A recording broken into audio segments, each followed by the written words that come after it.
చదువే లక్ష్యం చదువే గమ్యం పాఠశాలలోనే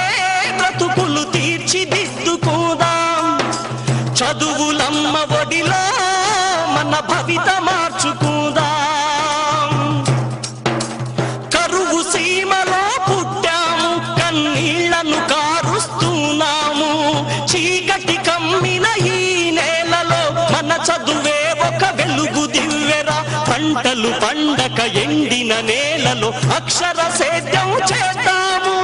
పంటలు పండక ఎండిన నేలలో అక్షర సేద్యం చేద్దాము శోధించి పరిశోధించి మన చదువుతో కరువును తరిమేద్దాము చదువే జ్ఞానం చదువే ధైర్యం చదువే లక్ష్యం చదువే గమ్యం పాఠశాలలోనే